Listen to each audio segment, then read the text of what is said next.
their main three-point threat. So coming off these screens and reading the defense well, trying to curl it a little bit, that's a great shot. So coming off these screens and reading the defense well, he trying hunts to his curl shot. it a little bit, He's that's a confident great with shot. it. And So in watching the Robert Morris game, one of the reading highlights of that the game, he was defense 5 of well, 6 in the Robert Morris game for Northern Kentucky last their week. main three-point threat. Finishes up So the coming off 4-point these play screens in the and Robert Morris game. reading the defense well, trying to curl it a little bit, that's a great shot. Now Northern Kentucky showing a little backcourt pressure. Ryan Wade on the floor for Green Bay, that veteran presence. He turns it over now. Those are the turnovers they don't want. Self-inflicted, that's leading to turnovers, leading to transition, and possibly transition threes. Randall Pettis steps out. Coach Gottlieb's going to call the timeout. And again, this was something that we talked about at the top of the game. The last time these two teams played each other was, 26 points off of turnovers that Northern Kentucky had. And already in the game, Green Bay committing 2 turnovers, and it's led to 3 points for Northern Kentucky so far off of that one. Yeah, it's just not something you need to force. And when they came out in that little three-quarter court press, they're just trying to confuse them. They're trying to make them make a bad pass or dribble into defense. It's not necessarily for a steal, and Green Bay, you could tell, got a little flustered with that. So when you prep all week long for that zone, and then coming out of the media timeout, which I thought was a great move by Coach Horn, he's shown 2 different defenses on 2 possessions. Keeping offenses off balance, especially for shooters that are trying to find their positioning, trying to get in the right spots, and all of a sudden it changes. Where do you go? So Green Bay will have it. Down 4 now as Northern Kentucky out in a 9-0 run. Ben Tweedy up ahead to Foster Wonders. Wonders off of the head fake, taking it to the basket. Nice job by Tijere holding his feet, and then the ball gets thrown away. L.J. Wells out to Dilling for 3. That one's off the mark. Back-to-back turnovers for Green Bay. Now Northern Kentucky back in their traditional zone look.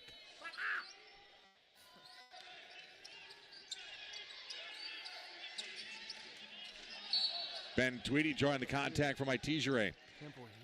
Get another flash to that middle spot of the zone, and it hits Kean Tijere up top by the free throw line, trying to guard the defender. So there's more openings on the back line, the baseline, the three-point line. It'll be easy to find. Ben Tweedy coming off of his best game that he had of the year. Points-wise, it wasn't, but he had 11 points, pulled down 8 rebounds in Green Bay's last effort. And as a true freshman coming from Australia, game seems to be slowing down a little bit more for him.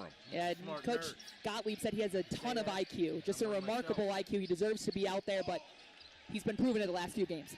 See what they got. Hall missing the 3. He made his first 2. He's missed his last 3 since then, and Northern Kentucky with the ball up by 4. Don't these people have life? Goretzka with Preston Reedinger guarding him. On top to Tijere. That's a couple of times they've tried that lob backdoor, and Green Bay's done a nice job defending it. I think Northern Kentucky's got to get back to some of their ball screen game. That was what was hard for Green Bay to guard early on in the early possessions. Now they've been forcing it inside too much. What the hell's wrong with Cornell? They're losing to the smarter kids, Harvard.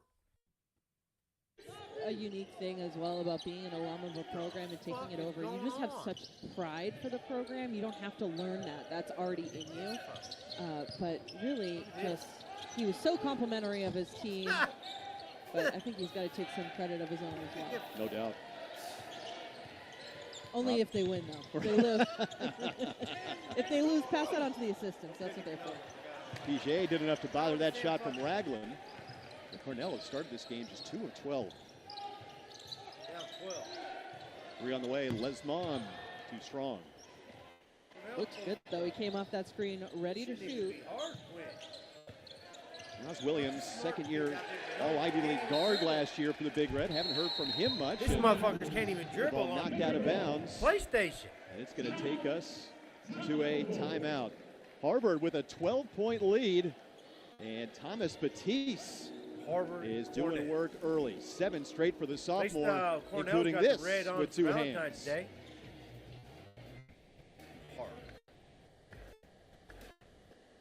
Equations on the wall. These Bulldogs are the top dogs. Harvard, an overtime winner. Princeton into the round of 32. And Cornell will play on championship Sunday. I knew knew this was going to be a tough night. There's not many games. Life can be I didn't think we were complicated, going to get but the way we ruined treat the people, streak not by smart complicated at kids. all. Our teammates and our I don't know what classmates, beef here in our here neighbors, is, but and complete strangers. fuck. The ones that look like us and the ones that don't. People that we agree with, and the ones we agree to disagree. How we respect one another and embrace our differences. How we treat one another. There is no in-between or other side. Screaming on there's my second time. Listen to each other.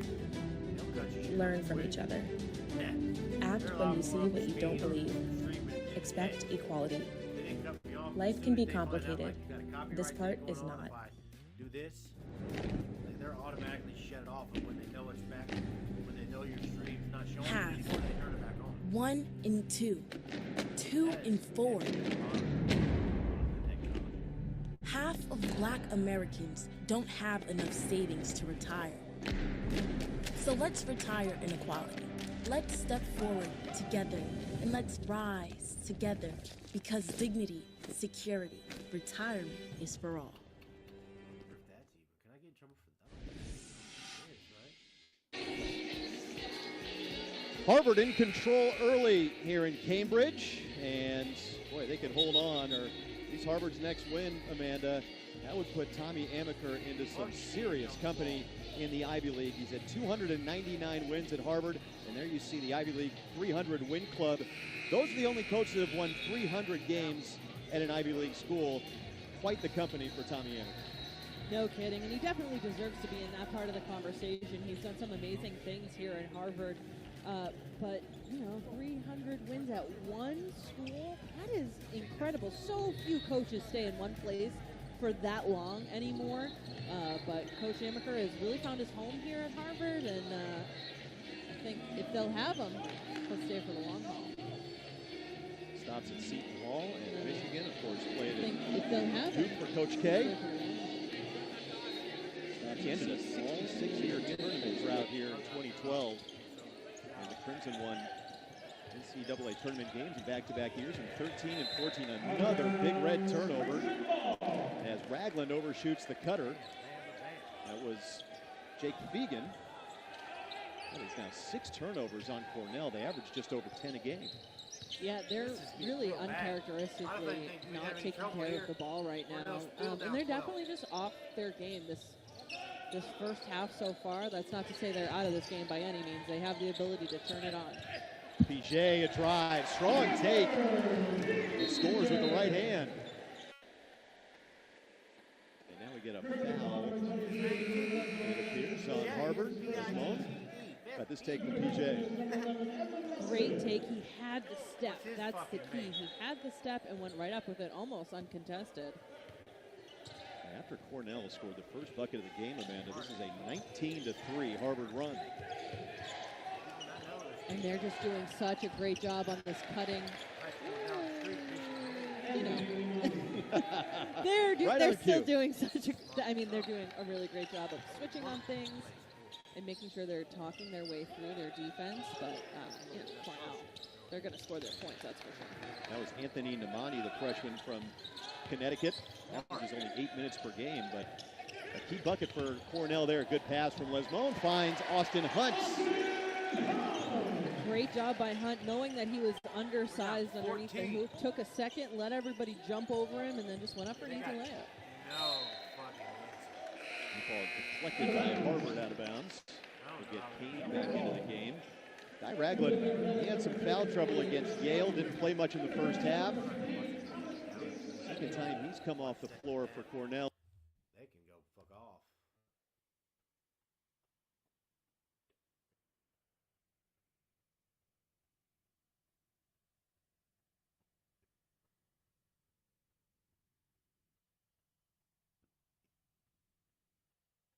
Princeton, and, oh, that was another one. People, Princeton, Brown.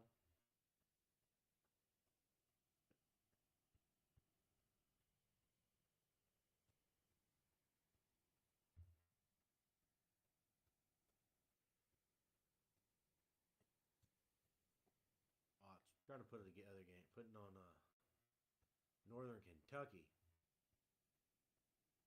Harvard's beating the fucking brakes off. So bad. Northern Kentucky's up 4. Let's watch this one for a minute. What else are we going to do? What's streaming? Let's see what they're streaming. We're streaming. What's a guy that averages over nearly 15 points per game, and that's the patience that we're talking about. I mean, just defending that middle, using his left shoulder to go over the baseline. What a great read. That broke about a 3-minute scoreless streak for Northern Kentucky. They were stuck on 18 for a little while. Free throws good for Robinson. Substitutions coming for Northern Kentucky. I'm starting. Robinson, you know, he's second in the league in free throw attempts, but he's only shooting at 63%. Yeah. So he gets there. But if he can start to put them in, it's going to add a lot of points for this team. They got bots, they are bullets. It's crazy. Look at this. Ben Valentine's Tweedy out on Day. the logo for Green Bay as Northern Talked about Kentucky Valentine's Day. in their zone. We already talked about Valentine's Day, didn't With the backups in, it's been hard for Green Bay to get that paint touch.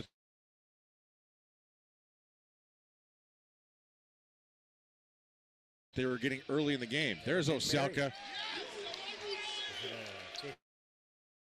And when that paint touch happens, there's Right. positive moments out of it. I was just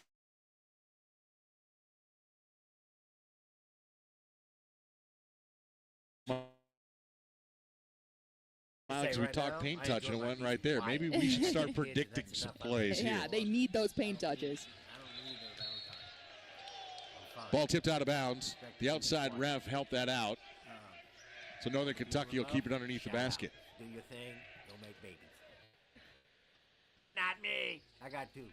3-point lead for the Norse as we go under 9 minutes to play in the first Trailer. half. What the fuck is this? Dilling. Man, you can't leave him open. That was a nice catch and shoot from Dilling. And as you mentioned earlier, a shooter just knows how to move around, and the defender's just chasing him over and over again. It gets kind of exhausting, and he's continuing to knock it down. He's already got 10 points, and he's made all 3 threes that he's attempted so far.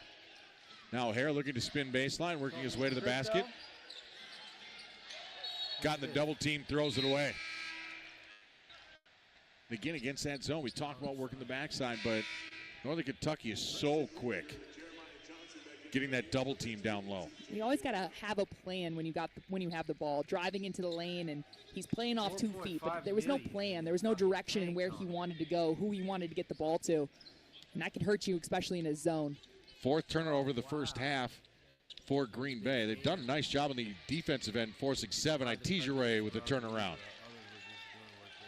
Getting inside that paint, using their post players. Something happened major in the crypto. I'm staying out of that for a while. I got Preston reading her back on the floor for Green Bay, handling the ball. right now. I'm not getting into that thing. That's not even. That's like getting into. Ryan Wade backing it out. There's Now Wade looking to attack, puts on the brakes. no governance. Shut. Marcus Hall to drive to the basket, got the ball knocked away. Northern Kentucky looking to run. Nice finish. And again, just those live turnovers turning into transition buckets. We've got a stoppage on the floor as they were taking a look at Marcus Hall, but here, as we mentioned, the turnover leading to an easy run-out basket for Northern Kentucky. Norse now lead it by 10 here in Green Bay. You're watching college basketball on ESPN+. Argentina's must be doing something. Gatorade, the world's most superior sports drink, designed to rehydrate, replenish, and refuel. It fuels the best because it is the best. Gatorade, is it in you? Your record label is taking off, but so is your sound engineer. You need to hire. I need Indeed. Indeed you do. Our advanced matching helps find talented candidates so you can connect with them fast. Visit Indeed.com/hire. What do you got there, Larry? Time machine? You gonna go back and see how the pyramids were built or something? Nope.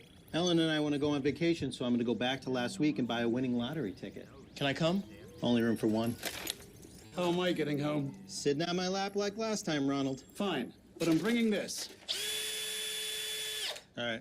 Or you could try one of these savings options. The right money moves aren't as far-fetched as you think. There it is. See? Told you it's going to all work out. Thanks, future me. Indeed.com/hire. those making it big out there, shouldn't your mobile service be able to keep up with you? Get Wi-Fi speeds up to a gig at home and on the go. Introducing Power Boost, only from Xfinity Mobile. Now that's big. Xfinity Internet customers, cut your mobile bill in half versus T-Mobile, Verizon, and AT&T for your first year. Plus, ask how to get the new Samsung Galaxy S25 Plus on us. As a kid, I fell in love with basketball. But early in my career, my world began to close in. It was my first migraine, and it hit hard. I had to dig deep and remember, you don't face challenges alone. By seeking help, I stopped migraine from stopping me. Because true support is knowing someone's got your back. Talk to a doctor about migraine today at PfizerForAll.com. To a 10-point lead, 28-18 over the Phoenix. And since Northern Kentucky has joined the Horizon League, they have had the Phoenix numbers. We take a look at the Pepsi Series history between these two programs.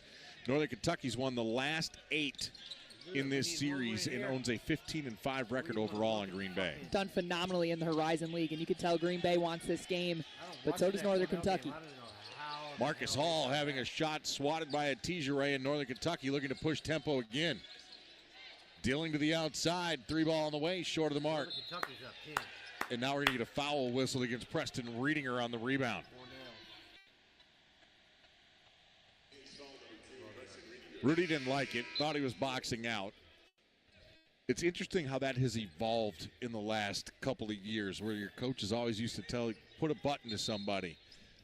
Now if you get that little grab, that's an offensive foul underneath there. Yeah, it's not as aggressive as some of the coaches may be used to before. But offensive rebounds, something truly they want to prevent. Recchi grabbing the miss for Green Bay. Foster Wonder stepping into a deep one. Just a little bit too strong for Foster, and Tijeray grabs the rebound. Just a kind of quick 3 there from Green Bay. When you look at the stats, I mean, paint touches, scores in the paint 14-4, and Green Bay's losing that. They got to get back to getting those paint touches. They try the backdoor lob to Tijeray again. That backdoor lob isn't there for the Norse. Green Bay, Foster Wonder's left all alone on top. That's a shoot-around 3 for Foster. And shooters are going to shoot. Not worried about the last miss or the misses before. Put it in the bucket. Yep. Really down that many?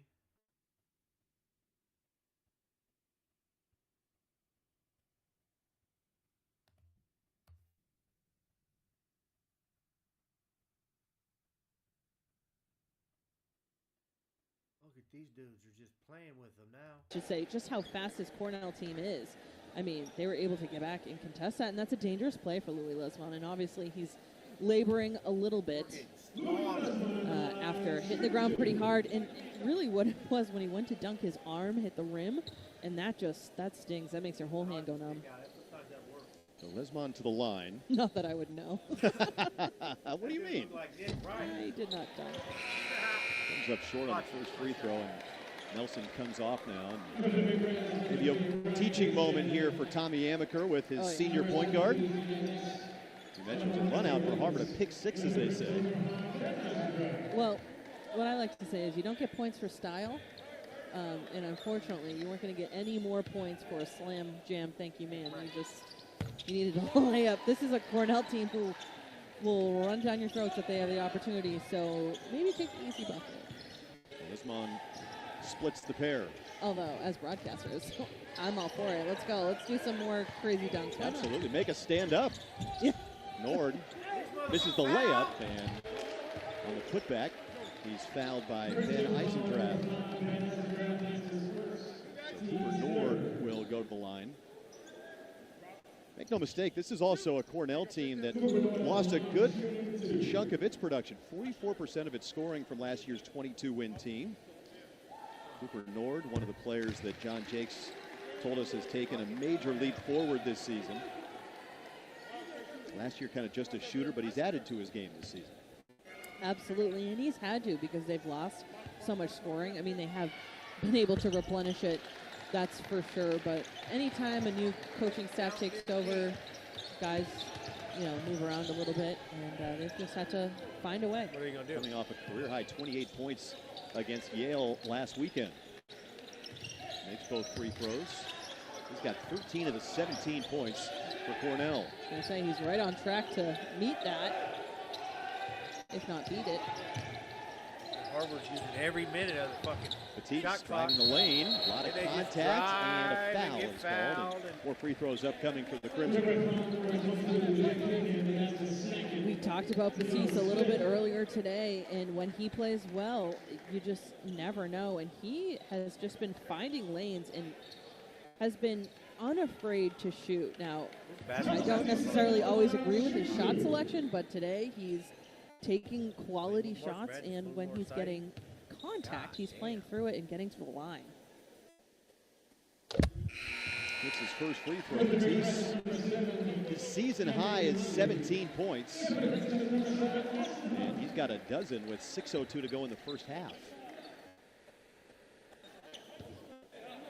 Sophomore to Washington, D.C. Again, Tommy Amaker thinks the world of his potential. Thinks he can become a dominant rebounder. For sure.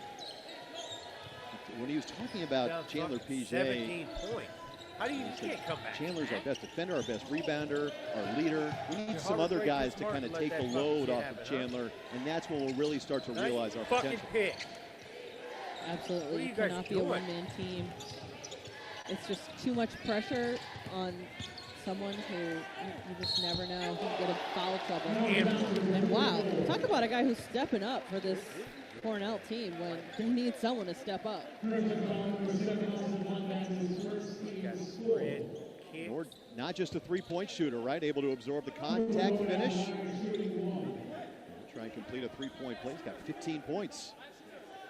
He's keeping Cornell in this game. Truly. How many you got? 16 of their 20 16 points. of their 20. So Harvard definitely has to have an answer for him. Harvard has broken the press well so far in this first half. Yeah, the first time it came out, they were almost surprised by it, but since then they've just passed through it really well. PJ, 10 to shoot. Hinton just 5 points so far for the Crimson. Step back, mid-range from the elbow. Wow. That was pretty. Good quality shot, but it was also really pretty. 20 points in his last game for Hinton. Robert Hinton, his fourth 20-point game of the season, and the Crimson's 20-point loss at Dartmouth.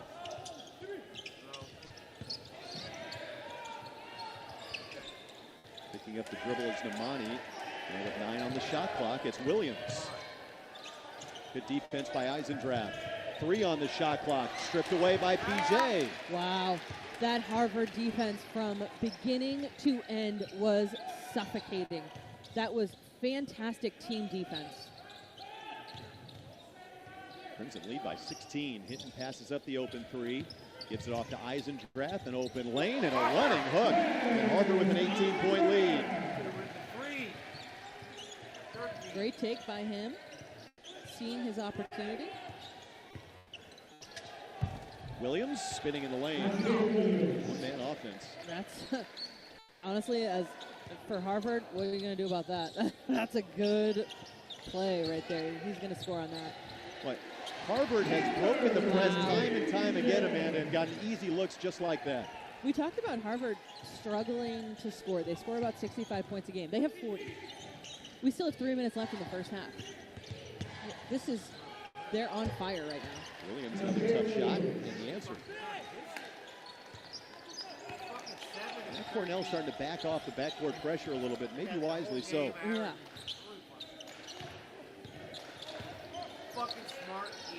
Hinton a shot fake, creates contact, no call, gets the roll anyway. I think he wanted it too much, so the officials just no called because that's a foul. Called on the first year, Eisendrath. A bummer, but a foul.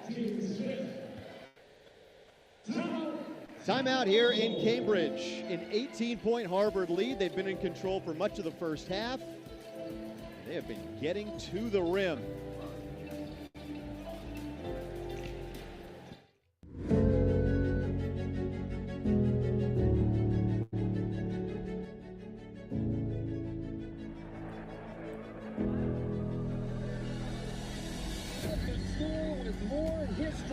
than any in the United States has pulled off a piece of basketball history.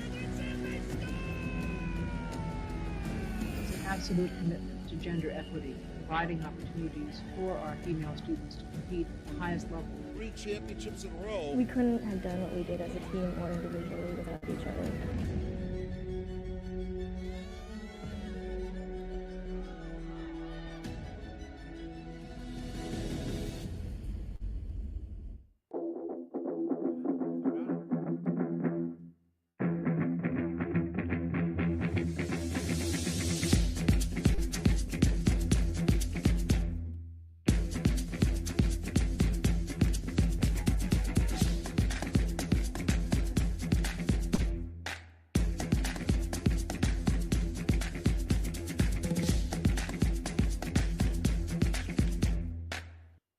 Starting over from the bottom, man.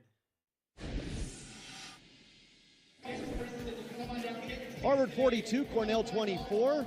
Final few minutes of the first half, and a milestone for the Big Red. Senior Naz Williams with his 6th point tonight. That last bucket, now 1,114 career points, tied for 20th in scoring in program history at Cornell. Just a junior, Naz Williams, a second-team all-conference guard a year ago. He has really been part of a very effective 1-2 punch for the Big Red.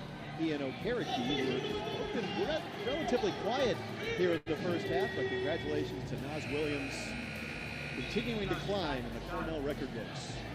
Oh, absolutely, and to be a junior and to have this milestone already be so far into the record books, wouldn't be surprised to see him continue to climb, especially with the way this Cornell team has been playing historically, although tonight has been all Harvard. Crimson shooting 63% from the floor. Harvard is 17 of 27. They have 10 assists.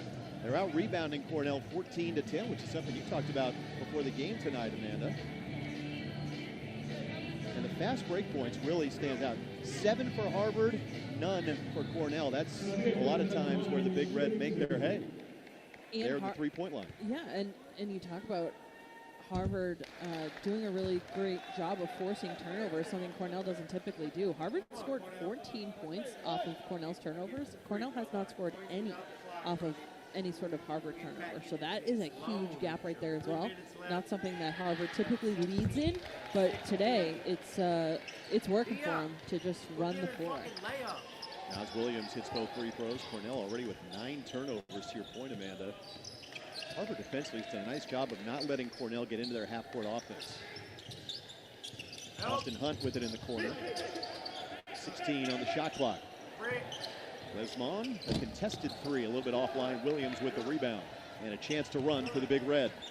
Beckles, Okereke to the rim. And the foul. Okereke hitting the deck near the basket standard.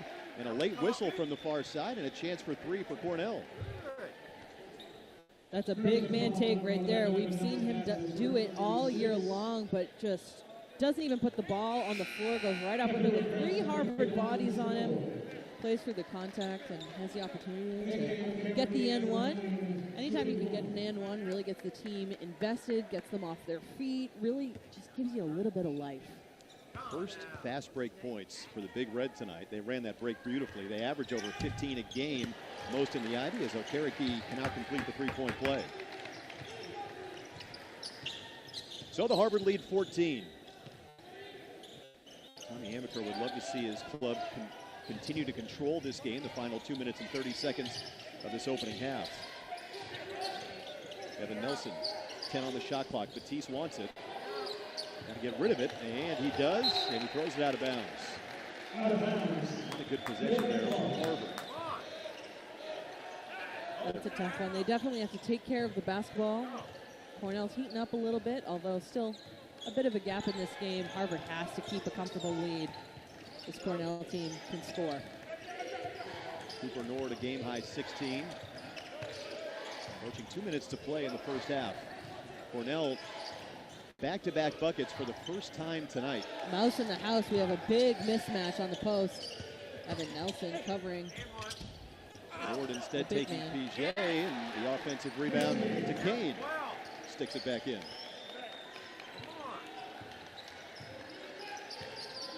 Cornell has gotten back to within 12. Last time out, this was an 18-point Harvard lead. 6 in a row for the Big Red. Teams have not scored in nearly 2 minutes. Matisse, baseline, falling away. Rebound to the Big Red. They forced Batiste so far off the block, he's almost at the 3-point line, so he's really not able to make the moves he typically can make. Okereke muscling his way inside, can't hit the reverse. Nelson the open floor, leaves it for Batiste. Kick out, Nelson wide open, and another three. There it is, that was a good play. Batiste really had nothing there. And it looked like he was going to try and force it a little bit, but Nelson was right there wide open, went for the easy play, and he nailed that three.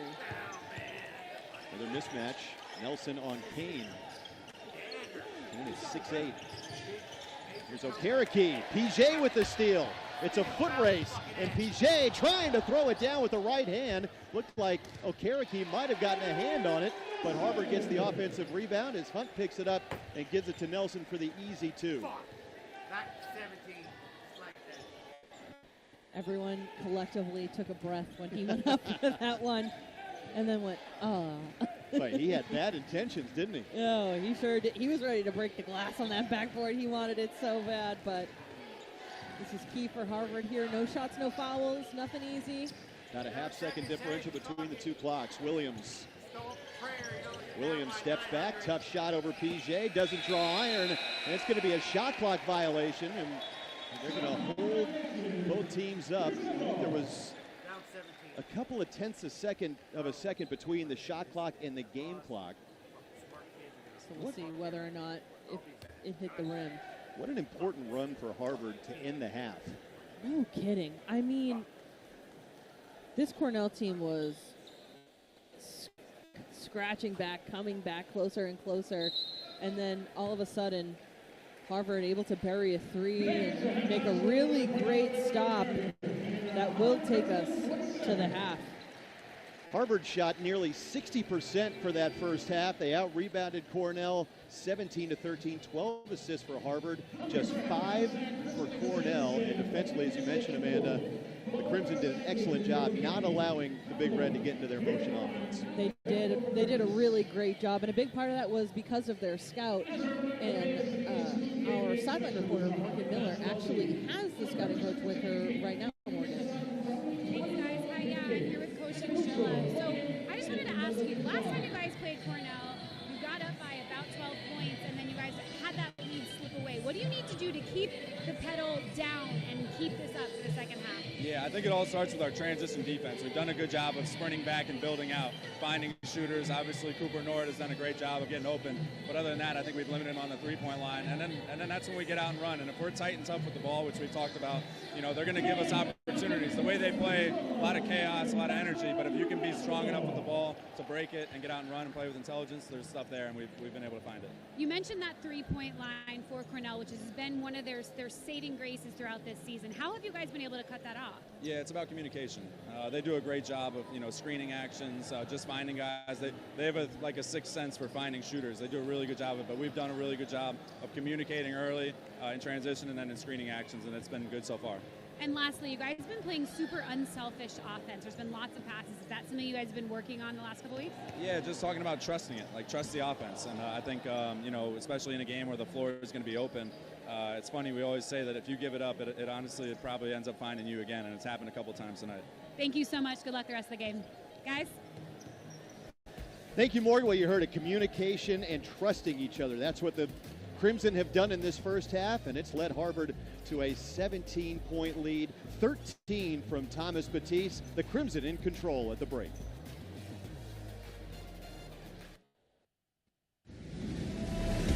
It's time again for this week's Top Crimson Plays.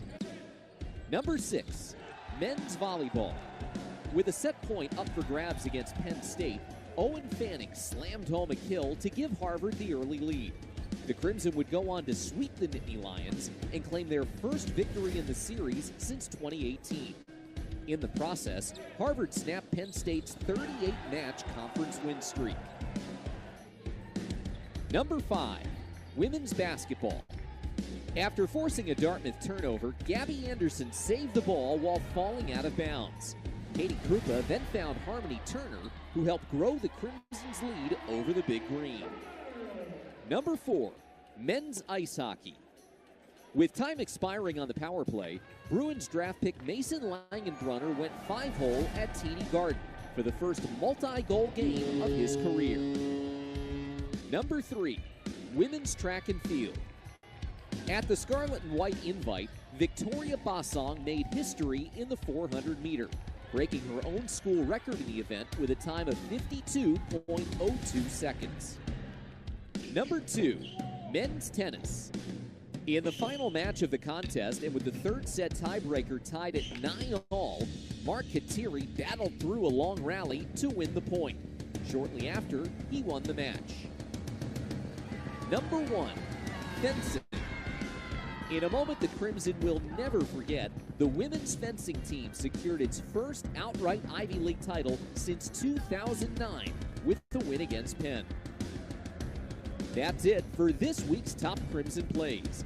Be sure to check back in again next week for the very best of Harvard athletics.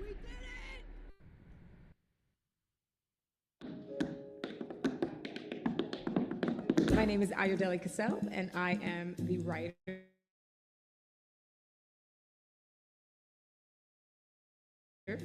choreographer, and I'm in the cast of Diary of a Tap Dancer.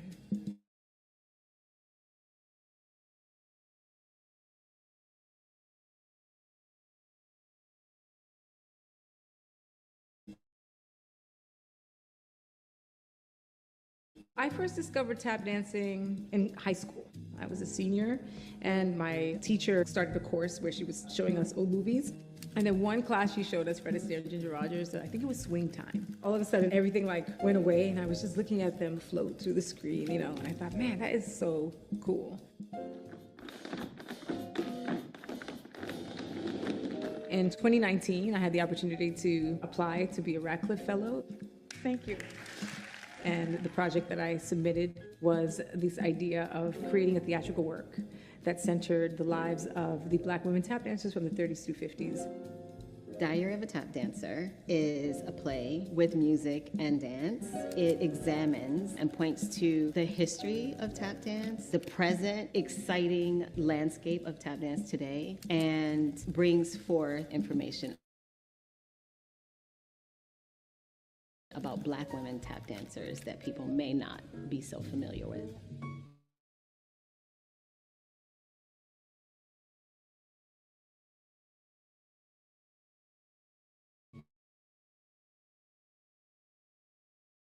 Tap dancing is a very improvisational form.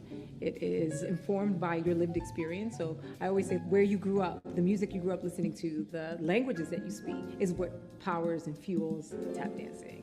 I just felt like as a woman of color in these shoes, in these tap shoes, that it was my responsibility to bring them with me so that folks, as they get to learn about me, they also inevitably learn about them.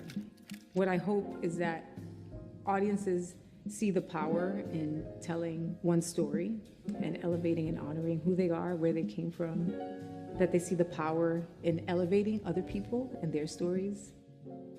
I think one of my missions in life is to transform the way audiences view tap dancing, period.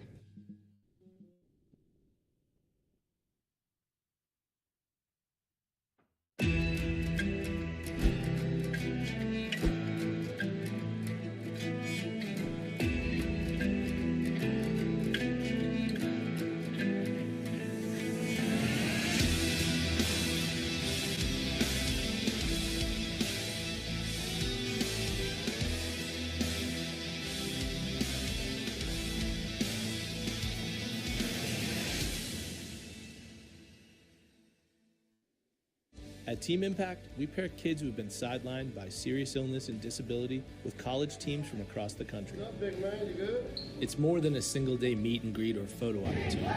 Our program places kids on a multi-year journey, becoming true members of a collegiate athletics team. We are Penn State. From signing day to game day. I can't describe it. It feels amazing. Team impact. All in, all together.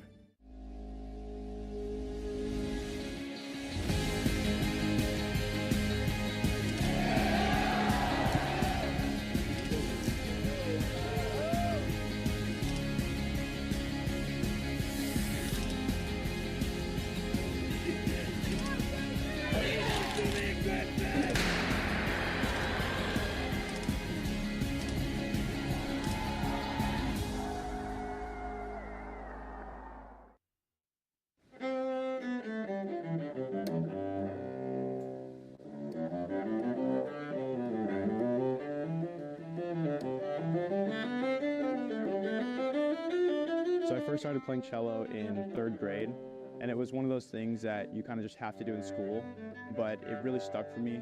I really like it because I do jazz and old-time music on it, some bluegrass. It can really take on like multiple roles in a band. You can be the bass part, you can be the melody, you can take over the vocal part, you can even do some percussion on it. Ever since then, I've loved it. I keep doing it, and it was always my goal to play in college, and the Berklee dual degree was just perfect for me. In that, I get to do a 4-year bachelor's at Harvard and then a 1-year master's at Berklee after I graduate from Harvard. But during that time while I'm at Harvard, I get to take some undergraduate courses at Berklee.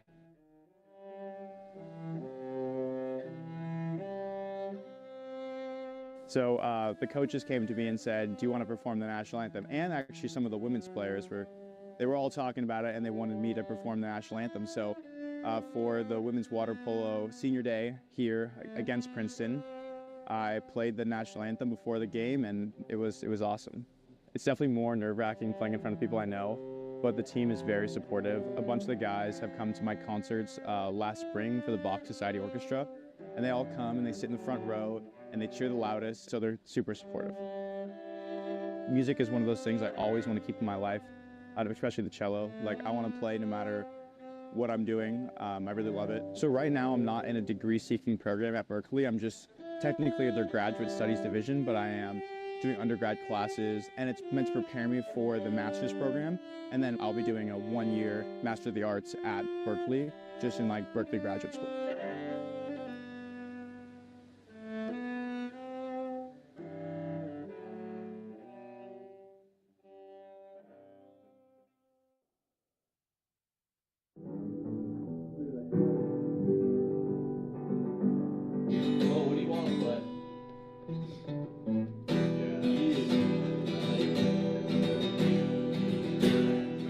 I feel like it kind of started organically. I've always kind of played guitar here at school, and then we had this Cape Cod trip as a team, and we busted out some guitars there, and one of the guys on our team, Mick Thompson, started playing the song, and I think that inspired a lot of guys to maybe try to pick up the instrument. I think it just started as something to do to hang out, like as a hobby away from the rink, and kind of evolved into, okay, like let's start working at this. I think we take time to practice by ourselves a little bit. There's just so much free time during J term that sometimes I'll just go into my room for like 3 hours and work on a song. But it's also definitely a social thing. A lot of nights we all like link up to hang out, all get our guitars and like all play a song together. We're having it I think we started off with one guitar between our whole team on campus, and now I think we have like 8 or 9 around, so everyone can pick one up and just play a song. After that weekend that Jim mentioned at the Cape, we all went to the guitar shop. That's when it kind of picked up. Me, Ian Moore, and then Barzy started over this summer, but we all kind of like learned together, I guess you could say. And then go every other in the same fret. Yeah, it's like a B7. And then I had never picked up an instrument before. I mean, I played the recorder in like elementary school, but I think everyone did. What it is now, I mean, I know these two have started from kind of the basics, and now they can play so many different things and so many different styles and so many different ways. So, like, looking back, yeah, we'll remember like big games and big moments on the ice, but like what you remember is all the off-ice moments and all the friendships you've made. It's obviously sad that it's almost over, but, you know, so grateful we have each other and have something like, you know, this little guitar thing we got going. I think that if you spend so much time just thinking about your sport and all the things that went wrong or went right, your head can get going in so many different directions. So I think for me personally, looking back, guitar really grounded me, and it allowed me to kind of live another life that wasn't just hockey. Just 2 hours to get there, babe. I can make it back by an hour or so. Hold you close against my skin. Feel it on sing your songs you used to sing. Yeah, beautiful night, a little bit chilly here in Cambridge. Harvard in control, a 17-point lead at the break against second-place Cornell here at Levites Pavilion. As we get ready to start the second half, welcome back inside. And Keen, I'm Alex Jensen. A surprising first 20 minutes, given where these two teams sit in the standings, Amanda, and especially given Cornell's propensity to score. Harvard's defense has done the job thus far. This Harvard defense has been locked down. They've been so impressive. I'm not going to lie, this is not what I thought the score would be here at the half. But wow, Harvard's been proving me wrong all game long, and I'm okay with that. I'm here for it.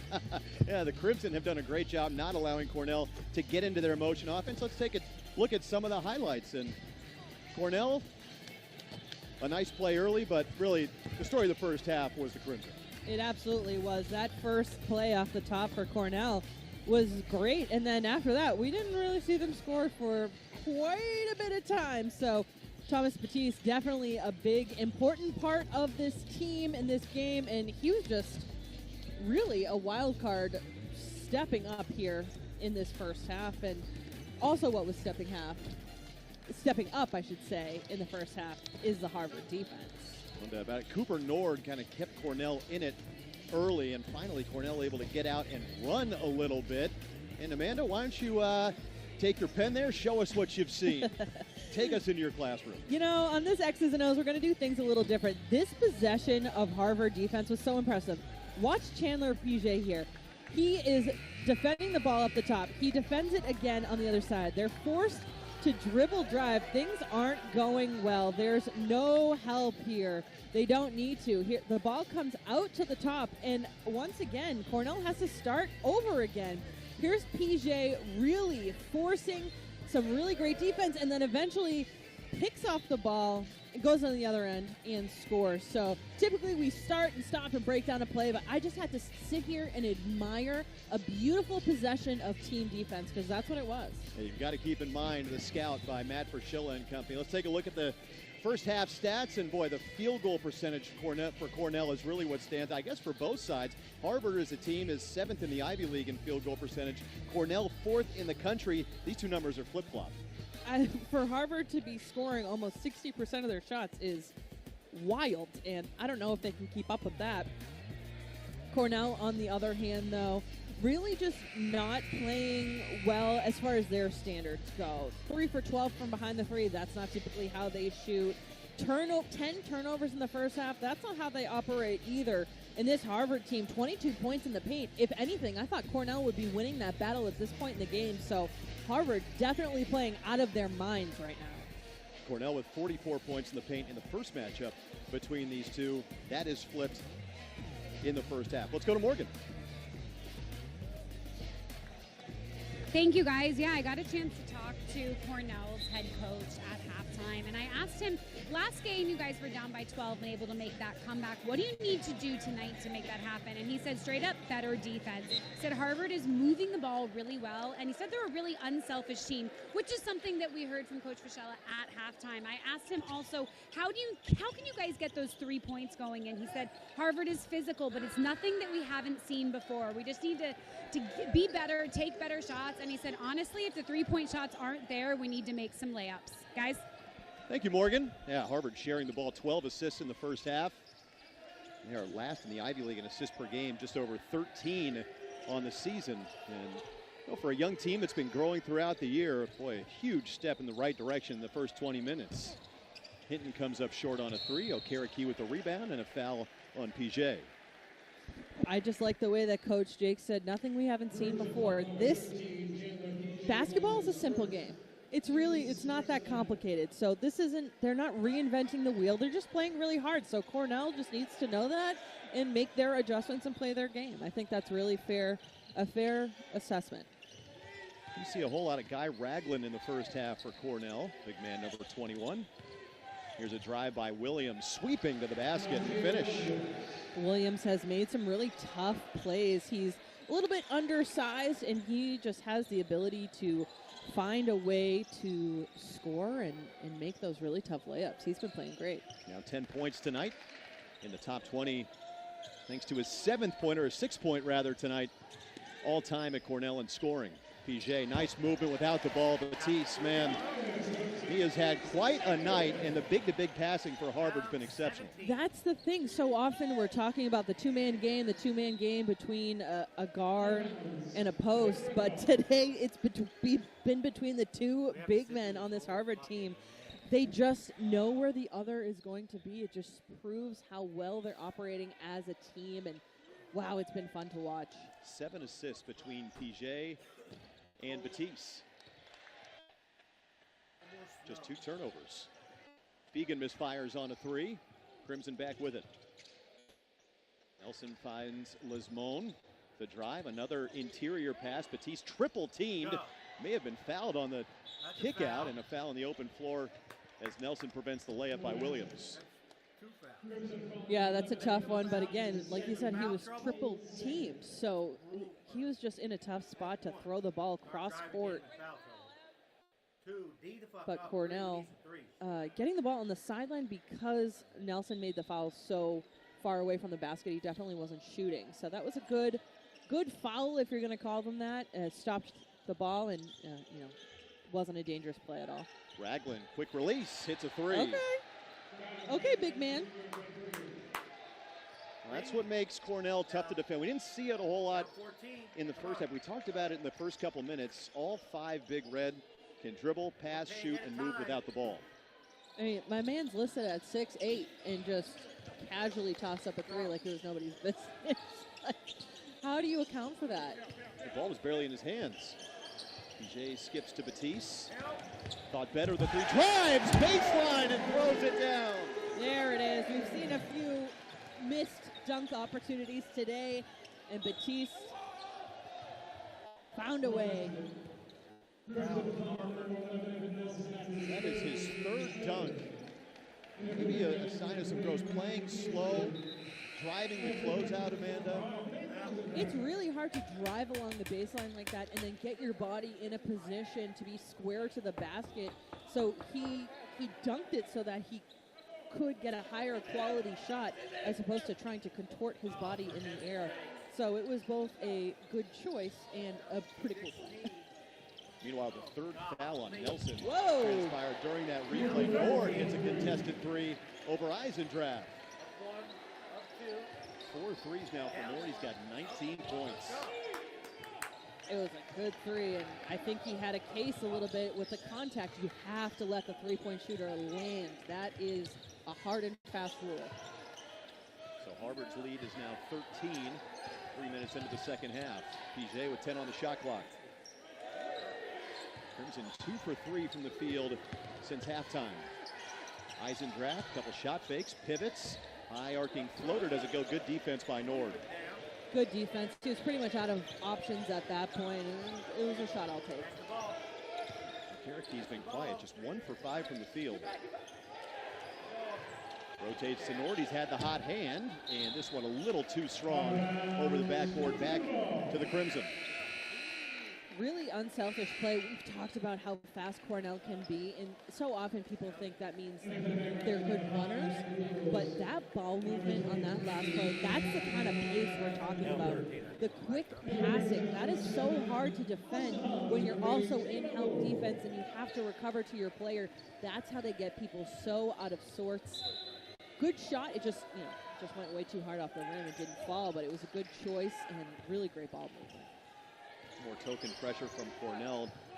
John Jakes said, hey, we want to press, we want to play fast, but at the same time, I need to do a good job of feeling the game out and understanding what we need in that given circumstance. Lesmond can't find the range. Boy, Batiste all over the place, keeps the possession alive for Harvard. We talked about him being the guy that can step up and make a difference in this game, but now he's got 17 points, 2 rebounds, 4 assists, 2 steals, a foul. He's all over the map. The kid's just hustling. How about the effort on that play? Big effort. And just good awareness, big basketball IQ to know that you're able to hit it off the opposite player's leg going out of bounds. Lesmond tough shot. Piget and Hunt were there for the rebound. The ball ends up out of bounds and it'll go back to the Big Red. So Cornell, they have cut into this Harvard lead just a bit here in the second half thus far, but Thomas Batiste flying to the rim. Harvard leads by 13. At Regeneron, our homegrown technologies and novel scientific approaches focus on serious diseases. And our medicines aim to change lives as we relentlessly pursue more. We know that even the tiniest spark of an idea has the potential for more. We move science to medicine because our world is meant for more. At Team Impact, we pair kids who have been sidelined by serious illness and disability with college teams from across the country. What's up, big man? You good? It's more than a single-day meet and greet or photo opportunity. Our program places kids on a multi-year journey, becoming true members of a collegiate athletics team. We are Penn State. From signing day to game day. I can't describe it. It feels amazing. Team Impact. All in, all together. It's the greatest combination of athletics and academics you can get in a university, and it's really humbling being surrounded by so many like-minded people. It's an institution with a lot of history. Now I'm in this place where I know how to balance my life, and it's great. Here, there is such a focus on academics and athletics, and so you get to play at a really high level, but you also get to be in the classroom at a really high level. It's been special to throw on this color every day. It's been something I'm very grateful for. At Harvard, I choose to embrace my passions, whatever they may be. At Harvard, I don't have to choose between fencing and music. I don't have to choose between academics and athletics. At Harvard, I choose to excel in both.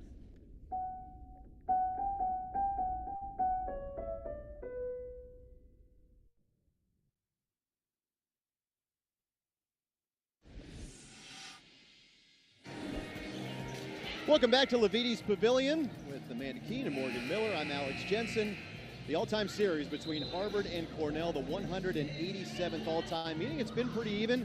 First matchup all the way back in 1902, Amanda. But Cornell, they've won the last 3 games in this series, looking for the season sweep over Harvard for the second straight year.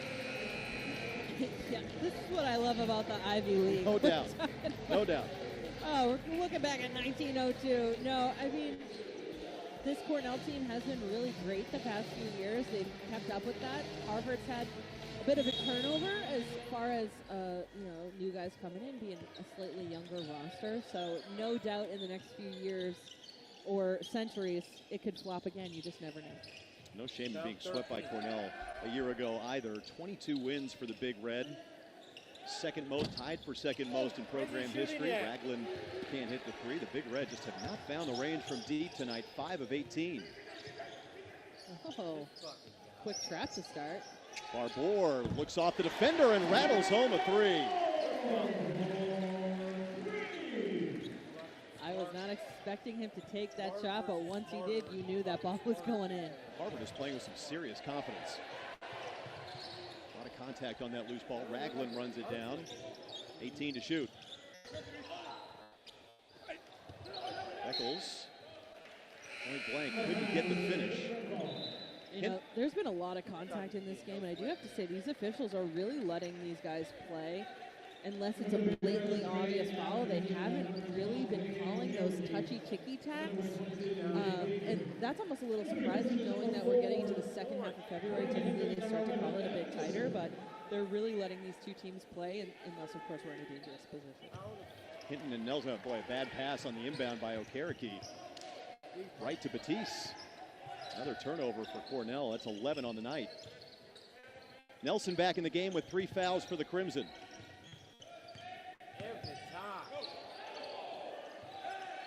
Hunt to the corner. Lismon driving baseline. Left his feet. Drops it off to Hunt. What a pass by Lismon. He drew the defense, and Hunt just found his way under the hoop with nobody on him. Great extra pass by Louis Lismon. 15th assist for the Crimson. It's an 18-point lead. Harvard has led by as many as 19. A kickball here on Batiste. They were favored by 9. The Crimson, to this point, Amanda, they've been in control since the opening tip. They have. They've been playing outstanding. And we talked about that in the pregame, that they had to come out strong and score points right off the bat because Cornell is such a dangerous team. They can always come back. And, wow, they've really stuck with my game plan. Okereke, such a tough matchup. Just his second field goal tonight, however. Cuts the Harvard lead to 16. Batiste, boy, Crimson caught a break there off the hand of Adam Hinton. Batiste tried to, one of those where you see a guy in the corner, no, bring it back. Luckily for the Crimson, Adam Hinton got a hand on it, and Harvard will retain possession. Inside of 14 minutes to play. 6 fucking teams. Nelson to trigger, through traffic to PJ, and with the left hand, can't get it to go off glass. That's a tough shot for PJ. He had a lot of red jerseys on him. Okereke, a lot of contact, and PJ will be whistled for the foul. Just his second.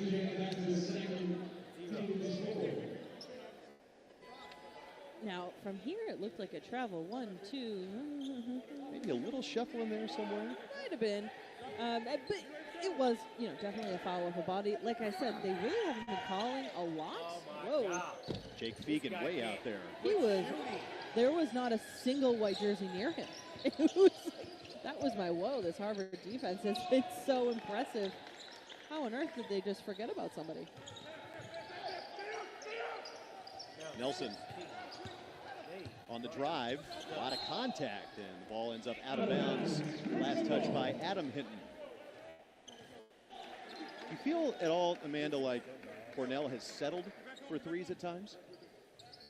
Yeah, sometimes. I mean, we talked about how key they are. I mean, they scored 44 points in the paint last time they played Harvard, and today that's not even close. So they're kind of having to take those threes, but I mean, I guess whatever if it goes in. Right on cue. Beckles hits a 3.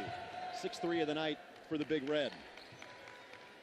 I think John Jakes likes to think it's not necessarily a live by the 3, die by the 3. They take a lot of threes, but they can get their buckets in other ways too. They certainly can. They have that ability, and they do a great job of it. They have the big bodies. They just have kind of a solid lineup as far as height goes. But, oh, wow, Robert Hinton. Couldn't collect it, but the effort was certainly there. Just 4 Cornell jerseys on him, including his brother, which has to have like a little extra edge to it. And they've had a battle or 2 of those in the backyard, right? You think? Oh, my gosh.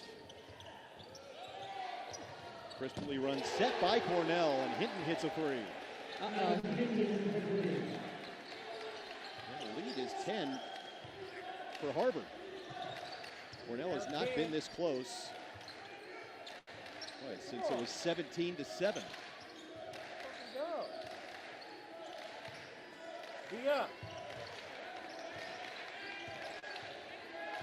Lismon gives it up to Nelson. 9 on the shot clock. Nelson, a step back 3. Tough shot off the heel of the rim. Rebound ends up in the hands of PJ.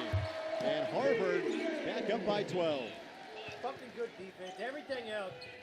Tough one. PJ got lucky. Falling over and turning it over is Okereke. Hitting to the rim and 1 in transition.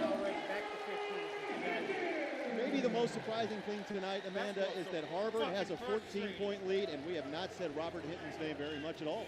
Not at all. And wow, talk about just a veteran move there, taking it to the hoop, the and one, practically bouncing off the floor. Really great stuff. Robert Hinton in the open floor could not be stopped. Harvard by 14. I feel like basketball has been on my genes for a long time because my dad played professional basketball, my aunt played basketball too, my grandma, and my sister also plays basketball too, which is pretty cool. Hola, me llamo Elena Rodríguez, es mi tercer año en la Universidad de Harvard y en el equipo. Mi posición es alero y estoy muy contenta de poder estar aquí. I'm from the Canary Islands in Spain, and I love it there. The community is great, it's very diverse. My family has always been there. I've grown up there my whole life. Having that community supporting me now here while I'm in Harvard, it's been an amazing journey. So I started playing basketball when I was 7. Started when I went to like a summer camp in my hometown, and I was doing at the time too karate and track and field. But then I love basketball and I had to stop doing the other two. I haven't stopped since then.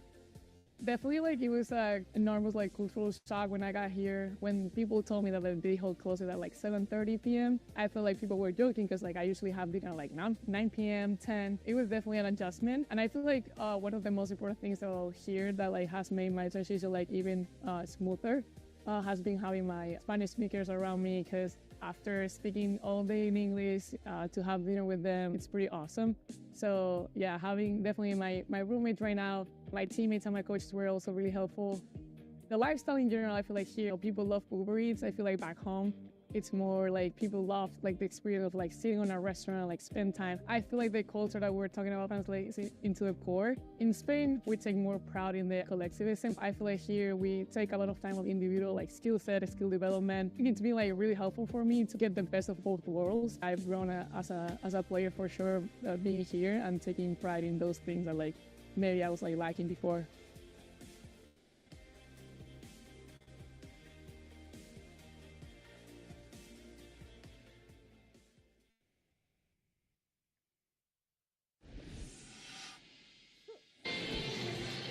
Welcome back inside Leviti's Pavilion, where Harvard is beating Cornell by 14 points.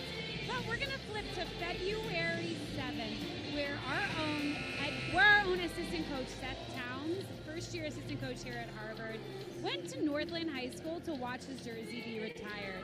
Towns is now one of 4 jerseys that have retired in his high school gym. During his speech, he said, "I don't feel like at home anywhere more than I feel at home in this gym. All my dreams were created here and kind of birthed in this space, this atmosphere with these people." A 2016 Northland graduate, Towns holds the school record for points scored in a game, 47, a season, 759, and career, 2018. Congrats, Coach Towns. Yeah, that's great stuff. Thanks, Morgan. And boy, Tommy Amaker was glowing when talking about Seth Towns and his jersey retirement, how special that was, as Robert Hinton can't complete the three-point play for Harvard. As Morgan mentioned, there are just 3 other jerseys retired at Seth Towns' high school, and those players are Jared Sullinger, Trey Burke, and Alexis Peterson. 2 of those 3 have played in the NBA. Just such a rare feat to retire a jersey anywhere. So congratulations to him and his family. What a great recognition. They fucking suck. It's Northland High School in Columbus, Ohio. Ryan Kiashin missing the bunny for Cornell. It's a 14-point lead for the Crimson, and a foul on the entry pass. Hinton cutting on the baseline, coming from behind. Williams got a piece of the arm. He also got the jersey. Okay. That was a little more than a foul, but this Cornell team really trying to work hard on defense, because Harvard has been taking longer possessions, and that gives Cornell less opportunity to shoot and score, and they need every opportunity they can get right now. Right, that's a great point. Single fucking digit. Here's Batiste. He's got 17. Now PJ with 5 on the shot clock pulls up and rims out a 15-footer. Move it, man. It's emergency. Now the Big Red trying to push the tempo. Nas Williams.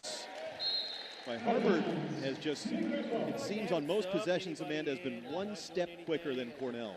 Getting hands on passing lane, right? They're just reading it so well, and Chandler PJ has had his hand in so many passing lanes. He's only credited with 3 steals right now, and I say only. That's a lot of steals, but it feels like he's had his hand in so many more. Raglan backs down Batiste. That was a big man move right there. PJ, Tony Amaker called him the heart and soul of our team. He's our leader. Just a junior, and a team with so many first years and underclassmen. You need somebody like that to also produce. Here's Nelson, the senior point guard, pulls up for 3. Hitting with the rebound for the Big Red. 12-point Harvard lead midway through the second half. Not you, one. No. Now it's Williams. Nelson falls over and a foul called. Cornell's bench wants a flopping warning. The foul coming on PJ, and that's number 3 on the heart and soul for the Crimson. Yeah, I mean, it's the right idea, right? I mean, he's driving to the hoop. He had position, but it just wasn't enough contact for them to call that charge foul that he wanted so badly. Be down 10 with 10 minutes. He's lucky they didn't call him for a flop, honestly. Right. That's something that has been a point of emphasis this fucking year. missed it. Now Williams misses the first free throw, 85% free throw shooter. PJ and Barbour come off for the Crimson. Hunt and Lesman back on. Cooper Nord back in there for Cornell. Second for Williams. Got it. Harvard is led by as many as 19 tonight. We've had an answer for every Cornell run. The Big Red cut it to 10 at 56-46. Harvard scored the next 4. No.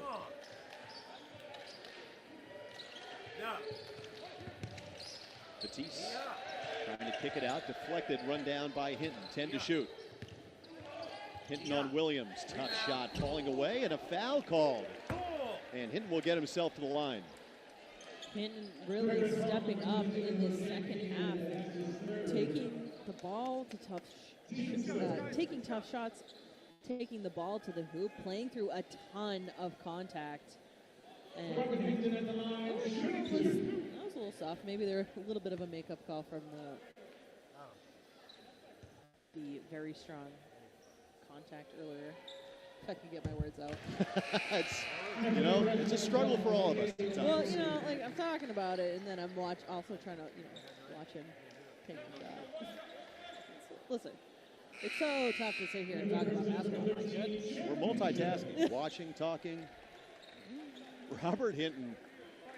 Harvard had the Ivy League player, or the Ivy League Rookie of the Year a year ago, and Malik Mack, who's now playing at Georgetown. And this guy might be on track to repeat that honor for the Crimson.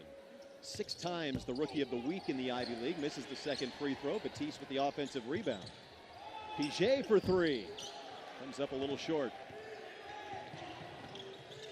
Hinton in his first year in college basketball, averaging over 14 points per game. He leads the Crimson in scoring. 12-point Harvard lead.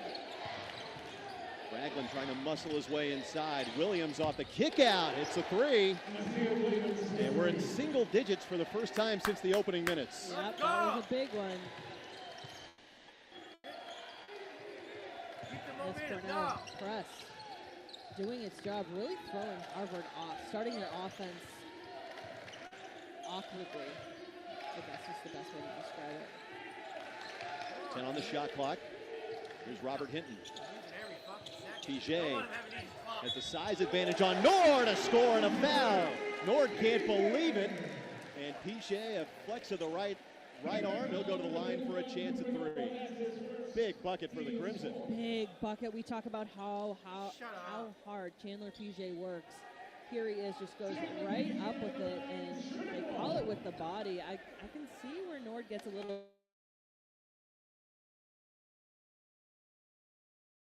frustrated there. His arms were straight up, but PJ just had that position.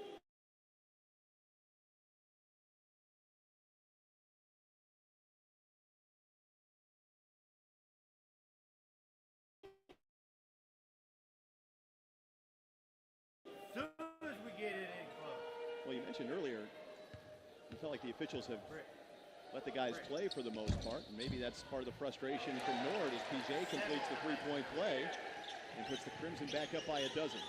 Well, it's so hard, too. If you ask any official, there could be a foul on every single play, so it's up to your discretion. Great defense right there. It's up to your discretion when you call it, and that's when everyone has an issue, right? Oh, that was a foul. Well, yeah, sure. The last 6 plays were a foul, too, but I just have to choose when it's time to rein in the game and when it's time to keep everybody safe, and that's part of it. So it's interesting. It's hard. It's hard to be an official. No doubt. You've done it before.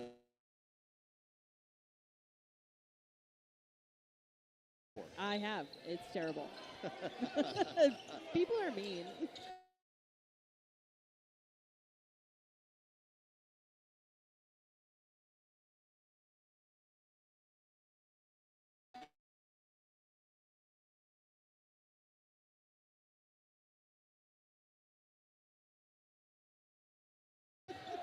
Not for the meek. No, I'd rather sit over here and critique them instead. That's the easier job, right? Oh, for sure. Here's Batiste. PJ out of the game for Harvard, approaching the under 8 media timeout.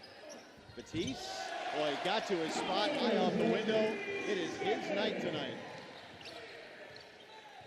Kind of growing up right in front of your eyes. I know. He doesn't look like a second-year sophomore, that's for sure. He is playing just so veteran with so much confidence. I think maybe that's the biggest part, right? He does not look afraid at all, not one bit. You often hear guys say, when the game slowed down for me, that's when I really was able to take the leap. And just 9, man. He's got a season-high 19 tonight. Harvard by 14. Austin Hunt in the corner, nice back cut by Lesmond, just couldn't finish. Well-executed play. Yeah, pass was just a little awkward at Lesmond's knees almost, so it just really didn't get him in good position. And then you got a guy like Naz Williams able to make such tough shots. Another tough shot for Williams. Bring Cornell within a dozen. He's got 16. Can Harvard stay aggressive offensively? A lot of time on the clock. Approaching the 7-minute mark. For Harvard, this is such a crucial game in the Ivy League standings. At 2 and 5. Hunt for 3. Nord with the rebound. Both teams kind of missed an opportunity last weekend to pull up a spot in the standings. Whistle and a foul called on Harvard. And that will take us to a timeout. Cornell, a push in the second half. They've cut the Harvard lead to 12. Different dog breeds definitely have different personalities, so this might be something that you've come across in your daily life. If you've had a dog or interacted with a lot of dogs, you probably noticed that different types of dogs just sort of behave differently. My name is Erin Hecht. I'm an assistant professor in the Department of Human Evolutionary Biology at Harvard University. I direct the Evolutionary Neuroscience Lab and the Canine Brains Project. Dog brains are unique across the animal kingdom. They, more than any other species, has evolved to live within our society, to be our social partners and our work partners, and to basically share their lives with us. So they've convergently evolved a lot of behavioral and psychological traits that make them well suited to life with humans. Dog personalities are difficult to classify because it kind of depends on what family of traits you want to measure or you're interested in. One common measurement system is called the Canine Behavioral Assessment and Research Questionnaire, or CBARQ. It measures common aspects of everyday dog behavior within a human home, like trainability, attachment to the owner, separation anxiety, fear and aggression issues, excitability, things like that. There are a couple ways to study dog brains. The way that we use is called magnetic resonance imaging, or MRI. It's the same type of brain scans that are done in humans. You may have had an MRI scan. It's non-invasive, it doesn't hurt. One interesting thing that we found so far is that selective breeding for different types of working behaviors has shaped the brains of different breed lineages in different ways. So for example, breed lineages that were historically bred for hunting by sight have changes in visual regions of the brain, and breed lineages that were developed for hunting by scent have changes in the olfactory regions of their brains. So we can study those different behavioral profiles across different breeds of dogs to sort of get a snapshot of how evolution works to produce different behaviors through evolved changes in the brain.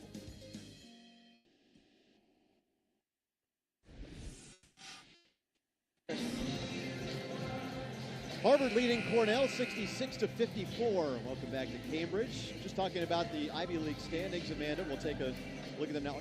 Dartmouth with a win earlier tonight over Columbia. And we mentioned both teams in Cornell and Harvard an opportunity to pull even with Dartmouth and Yale, respectively, last weekend.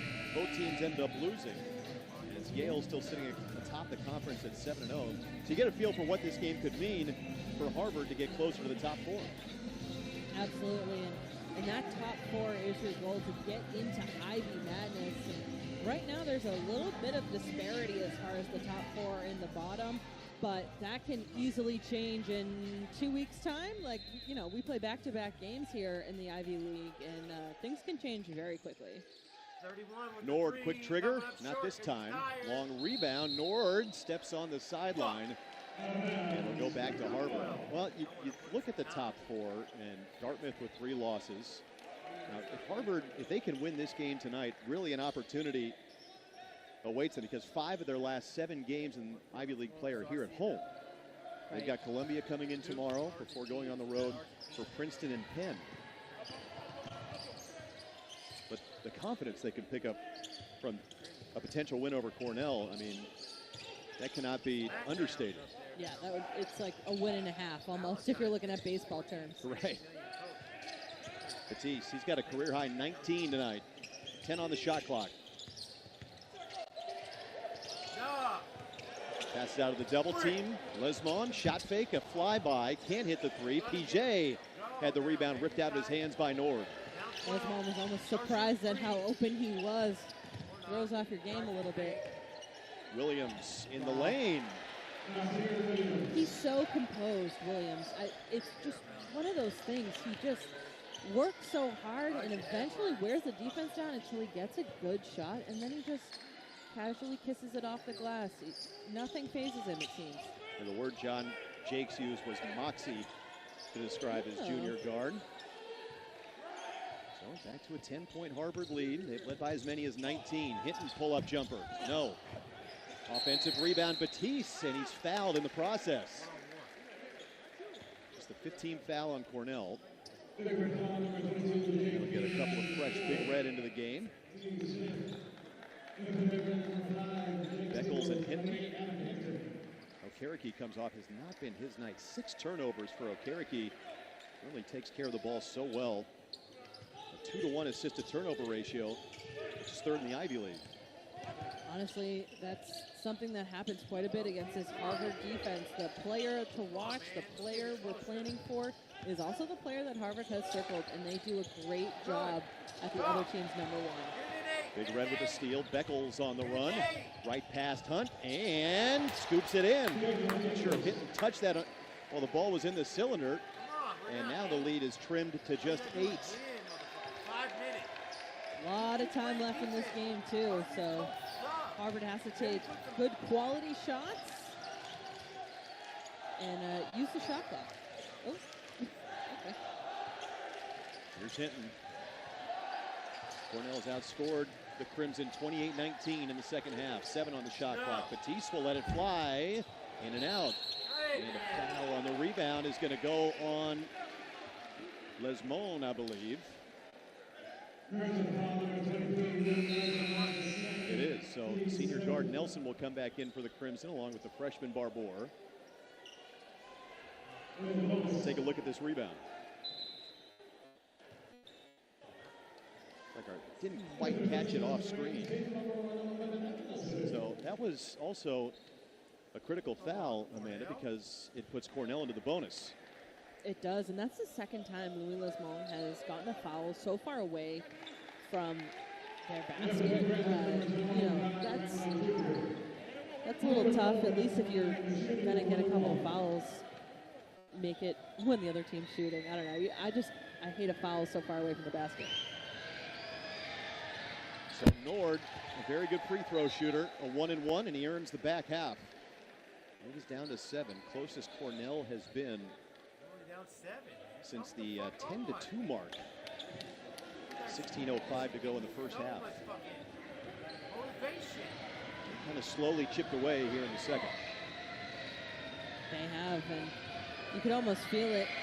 Anytime they hit a three, this whole gym almost catches their breath a little bit because they know Cornell can be so dangerous, especially if they get hot. 7-0 run for the Big Red. Crimson could use a bucket. 4.5 minutes to play. The freshman Hinton. Harvard's offense very stagnant. Got to move. 5 on the shot clock. Nelson trying to reverse it. A steal for Cornell. On the run, the big man Ragland working around. Adam Hinton for 3. And it's a 4-point game. Are you fucking serious? Cornell on a run. A timeout taken by Tommy Amaker. Big Red, we're down by 19. It's been defense to offense and finding the open shooter. 6 second-half threes for the Big Red. We've got a ball game at Levites. 6 second-half threes. I don't feel like that. You sure? It is truly an honor to be here this morning to celebrate Dr. Gary Rufkin, who has been awarded the 2024 Nobel Prize in Physiology or Medicine. He has earned this highest achievement for his contributions to the discovery of microRNAs and their role in post-transcriptional gene regulation. It's absolutely a shining example of how curiosity-driven research can be turned into actionable knowledge that will advance human health. Yeah, it's been a good morning.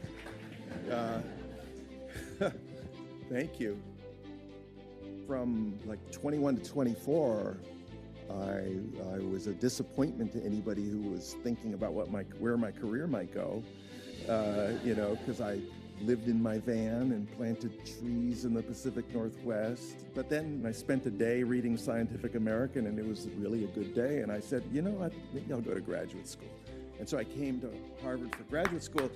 There were these mythic professors, just these unbelievably great scientists. And so I was exposed to just great science over and over and over again. That was sort of the moment when recombinant DNA was really just starting to take off. And it was obvious that that was a revolution. And I wanted to be part of that.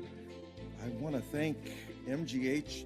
They saw that the recombinant DNA revolution was really important, and that's how our department started. And I need to thank my lab. It's 100 people over a 40-year period. It's been phenomenal to work with you.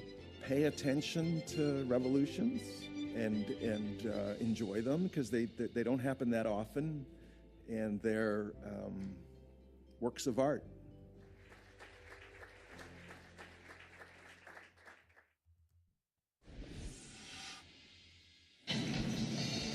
Cornell in the middle of a 10-0 run. They're right back in this ball game. Harvard's lead, once 19, now just 4 with 4:09 to go. And, well, a big reason why Cornell is able to come back. They're a veteran club, and they have been outstanding on the road, Amanda. They have, and that's so hard to do in this Ivy League when so many of these teams just play so well at home. For Cornell to be talented on the road is really, really dangerous. Coach Jake said he feels like the Big Red have an extra focus or edge on the road. Really mentioned Nas Williams is the leader of that with his moxie, as we put it earlier. Meanwhile, an important possession coming up for Harvard. To this point, they've been able to answer every Cornell run, but a 10-0 run for the Big Red for a young team. When did the screws start to tighten a little bit? We've been saying it all game. Don't let Cornell get hot. Don't let Cornell get hot. And here they are getting hot. Can this Harvard team sustain it? It's tough. It's tough. They can't play scared. They're almost looking a little scared. They cannot play scared. There's a good entry pass out of the timeout. Nelson finds PJ, who sealed off his man for 2. Big bucket for Harvard. I'll tell you who's not scared. Chandler PJ. You can see he's their leader. They go to him when they need a bucket. As Ragland cleans up the miss for Cornell. Back to a 4-point game. Nearly a steal. And now Harvard will get set in the half-court offense. Inside of 3.5 minutes to go. Robert Hinton, man on his hip, tracks a crowd. 10 on the shot clock. Barbour. Batiste, a career high 19 tonight. One-on-one with Ragland, spins to the right hand. Oh, what a finish. Woo. Wow. He just has that ability to back down his defender. Williams a push off and an offensive foul. Nelson out there with 4 fouls, Amanda, able to draw the offensive foul on the Big Red Junior. A big bucket and a turnover. And Harvard with some momentum going into the final media timeout. You know, you don't get a lot of charges these days, but I completely agree with that call. Final 3 minutes coming up next. The competitiveness of the league is something that's unparalleled because you have both sides. You have fierce academic competition, but then on the football field, you're going up against some of the best guys I've ever seen in my life. Probably all of the student athletes, we choose to go to Ivy Leagues because we want the combination of the high-achieving academics and the high-achieving athletics, and I think this league makes it really possible for us to be able to achieve all of that together. We don't have to sacrifice one for the other. And we honestly have that. We have people who are competing in the World Cup. I'm competing against the best women's soccer players every day when I'm at practice. Almost everyone's going to continue on playing soccer. We don't have only people succeeding within the team and doing well within our games, but also being leaders in the USA squad, going to the Olympics and doing all these things. Pat Glory, Yanni Diagonales, we're our rivals, but you know, at the end, it's like you see Pat Glory win, it's like you're happy for him, you know, because he represents the league as a whole, and I think it's really great when we show success and like the country notices it.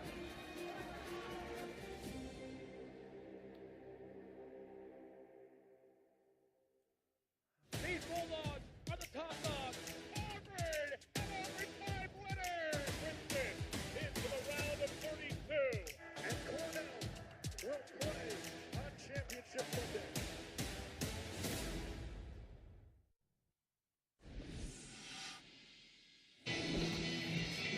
Harvard with a 6-point lead and the ball crunch time here at Levites. Just under 3 minutes left. Some scores from around the Ivy League. As we mentioned, one final, Dartmouth, yeah, that game is final in Hanover. Uh-oh, what's going on in New Haven, Connecticut? Yale undefeated in Ivy League play, and Penn with 16 seconds left, a 1-point lead. Wow. I'm like, I want to refresh the screen. I don't have the ability to do that. I want to see how it goes. But that would be a huge win for Penn if they can finish it out, although Yale's so good. So wouldn't surprise me if they find a way to win at home, especially. Brown also with a 10-point lead over Princeton. So if all three of these scores hold, including what we have here tonight, but the Ivy standings are to get awfully bunched up. And everyone's playing again tomorrow. So right. Cornell will make the trip north to Hanover to take on the Big Green. Full court pressure here from the Big Red. 6-point lead for Harvard. And the press broken nicely again. PJ leading Barbour up the floor. Inside of 3 minutes left. Crunch time for this young Harvard team. They've been able to hold off the surge by the Big Red to this point. PJ on Okereke. Help him. Good. Picks up the dribble. Great 10 to shoot. Here's Robert Hinton trying to create. Runs into Ragland. Barbour a deep three. Off the front rim. And a foul called on PJ. What? Can we see that again? I wasn't sure there was a whole lot of contact there. PJ is asking the same thing. That's number 4 on Chandler PJ. And 1-and-1 free throws upcoming for Cornell. That's a big call. With the clock stopped.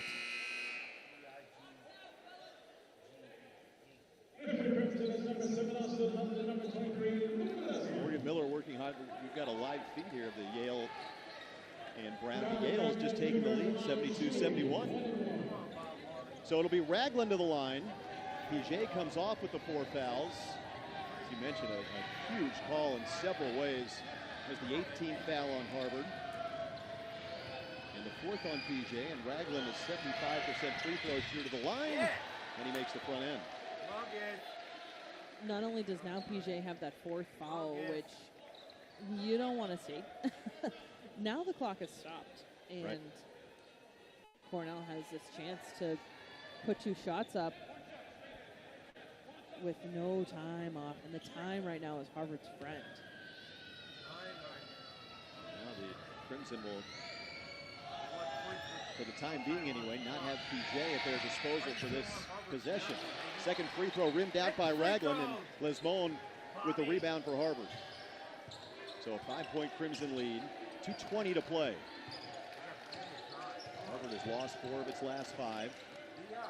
Cornell has won 3 of its last 4. The thing about this Harvard offense is they're not doing a great job scoring out of it. They do a lot better in the open court, and Cornell is taking advantage of that. They're really locking down their D in the second half. Okereke has the size mismatch on Nelson, steps through and scores, and we've got a 1-possession game.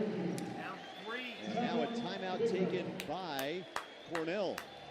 So John Jakes takes the timeout, and for the first time since the opening minutes, we've got a 1-possession game. I mean, the effort to go to the right hand on the left side, backwards, swooping up and in. I mean, that's the first time we've seen a move like that out of him tonight in no time like the present. Well, Harvard with the basketball coming out of a timeout. If you're Tommy Amaker, are you putting Chandler PJ back into the game with 4 fouls? Yeah, for sure. He's your leader. Oh, and he just checked into the game. Hey, Tommy, me and you. Just kidding, I would never call him that. Coach. No, I mean, it's more dangerous to have him on the bench, so put him out there and trust him. Say, we need you on the court. Do your best to stay on the court. And that doesn't mean don't play defense. That just means, try and be aware when you're going up for rebounds what you're doing. And if you have to foul, then foul. But, obviously, try not to. It is the second annual jersey giveaway night tonight here in Levites Pavilion. Yeah, last year everyone got crimson jerseys. This year white. I love it. It's a nice look.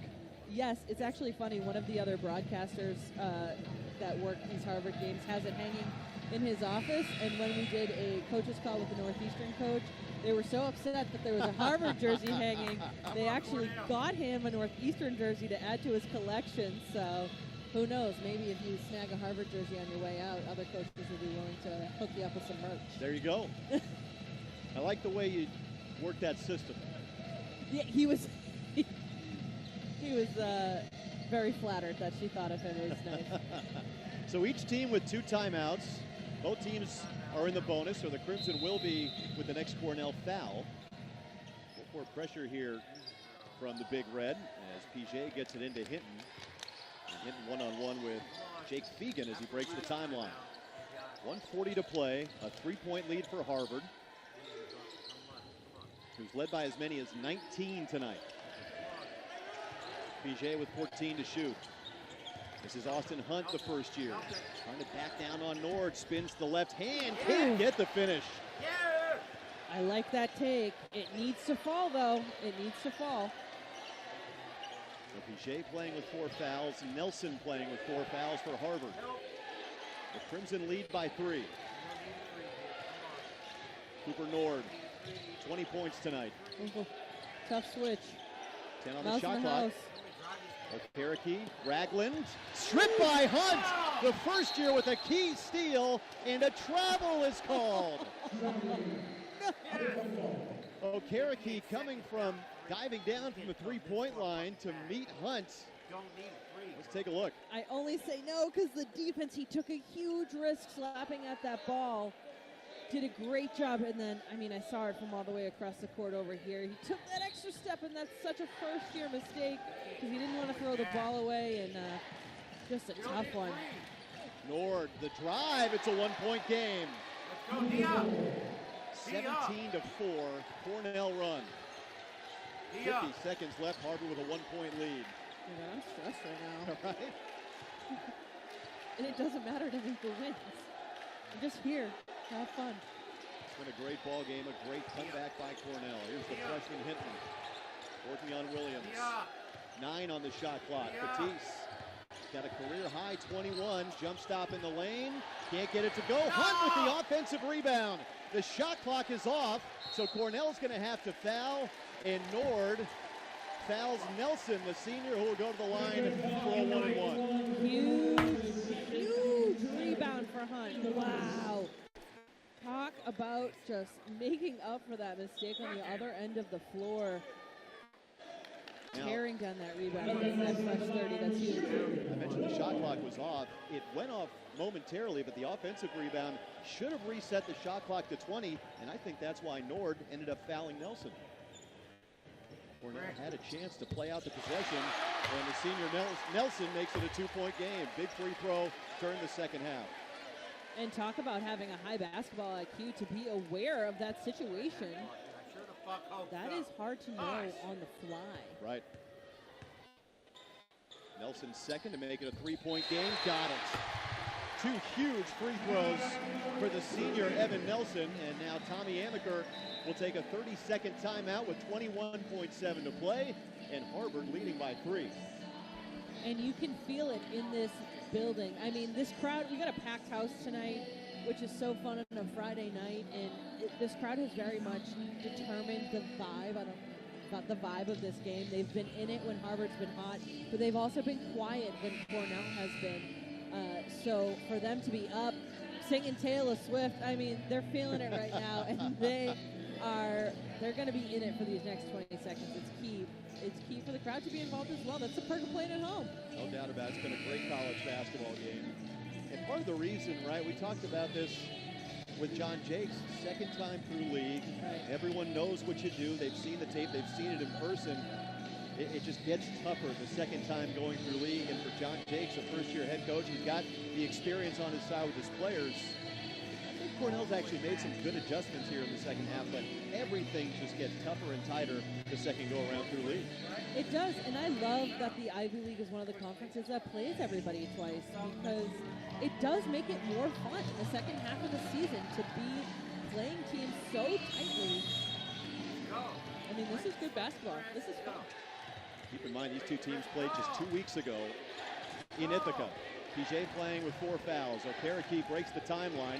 We're going to go for a quick 2. Okereke on PJ, and PJ wisely holding his hands back, and now Hunt is fouled with Harvard leading by 1. A little bit of a dangerous foul there. You have to go for the ball, and you push him in the back, so the officials not questioning that one, but Cornell, Coach Jakes, going to take a timeout and talk about these last 12 seconds. So we talked about the heads-up play that Nord had of fouling when the shot clock reset, and this is part of that. He's going to talk to his players right now about situational basketball. It's a 1-point game. There's 12 seconds left. What do we need to do? X, Y, Z. And this is really key to have this high communication at this point in the game. Also going to make the first-year Austin Hunt think about these free throws. It's a 1-and-1 for Hunt. First year out of local kid out of Marlboro, Mass. 15 for 23 from the free throw line. A guy that Tommy Amaker has said he's really grown throughout the year. He's developed. He's got a tough, competitive spirit. And 2 big free throws for the first-year Hunt right here. And you've been in situations like this, Amanda. What's kind of going through your mind? You just have to focus on one thing at a time, control the controllables. You can't control what the officials or the other team's going to do, but you can step up to the line with confidence and make a shot. You've made them 100 times before. You have a plan if you don't, but you know you can make a shot, so you just have to have the confidence, and it doesn't matter if you're a first year or a 5th-year senior. It's a free throw. You've been doing this since you're in 2nd grade. Front end for Hunt. Boy, he calmly knocked it down. Big free throw for Harvard. Make this a 2-point game and earn the bonus. I say that, but I wasn't a very good free throw shooter, so. Hunt missed the first 8 games with a hamstring injury, and really feel like he raised their level of play when he came back. Competitiveness, the intangibles. He rattles home the second and gives Harvard a 3-point lead with 12.3 to go. And Tommy Amaker uses his final timeout. Yeah, so the question is, how much faith does he have in his team at this point to play 12 seconds of good defense and not allow for a 3 or an and 1? Do they come out and foul and just give them 2 points? That's a really dangerous play. That's hard for me to say, yes, that's a good idea, but I think maybe with this team and knowing the legs and the ability to shoot that Cornell has, might be a good option right here. It's the age-old question. In this situation, up by 3, do you foul? And both teams are still in the single bonus with 18 fouls apiece. I think you're right. With Cornell's ability to shoot the 3, I think you've got to think long and hard if you're Tommy Amaker about fouling. And knowing that Cornell has the momentum. I mean, this second half has been Cornell. This end part of this game, they've been on fire. So do you really want to tempt fate, or do you trust your team? Maybe you do. Maybe you say, listen, we've had solid defense all season long. What can we come out for 12 seconds and win this game? Or force them to take a tough 2 and take a lot of time off the clock? You don't want to give up a 3. That's point blank what you want to do. But they're going to want a quick shot right now so that they can have the opportunity to get the ball back. What do? Do you force them to take a lot of time off the clock? Do you foul? Do you wait a little bit and then foul? It's like Coach Amaker makes the big bucks. You know, I can't make that decision. It's too stressful. Well, he's got 299 more wins than any of us combined. Yeah. At least at Harvard. Yeah. No, I'm just kidding. That's what makes this game so fun. You know, sometimes, as much as I say basketball is a simple game, and it is, you do have the ability to use things to your, okay, they're going to go right into a trap press. Keep in mind, DJ's calling for a diamond, which typically is a trap. Try and force them to throw the ball away. Let's see. Here's Okereke. And a foul given by Batiste. So with 8.7, Okereke will go to the free throw line. The final 1-and-1 for Cornell. 9th team foul on Harvard. Batiste is second. So right before that play came in bounds, Chandler PJ switched defenders with Thomas Batiste because he knew that the foul needed to happen at some point, and he has 4, so he couldn't do that. Who could afford to take that foul? It was Batiste. So that's, again, that heads up, knowing who's on the floor and who has the ability to give a foul. Okereke, 76%, 61 for 80 from the free throw line coming into play tonight.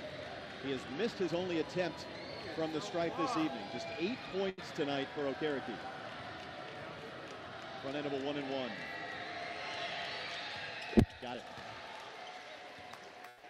Now keep in mind, if he makes this, Harvard is out of timeouts. PJ Nix checks back in for Ragland. That's okay. They know what's going to happen. They're going to get fouled as soon as the ball gets into play. Right. But if you're unable to get it into play, 5 guys have to be on the same page. Well, throw it as hard as you can off someone's foot. There you go. Best. Okereke second, rims in. 1-point game. Harvard with the ball, 8.7 on the clock, no timeouts left, and a 1-point lead. I'm surprised PJ's taking the ball out of bounds. PJ gets it into Hunt. Hunt fouled immediately. Only 0.8 of a second came off the clock. And Hunt, the first year, who just made 2 big free throws for the Crimson, back to the line for a 1-and-1 and 8 seconds left. And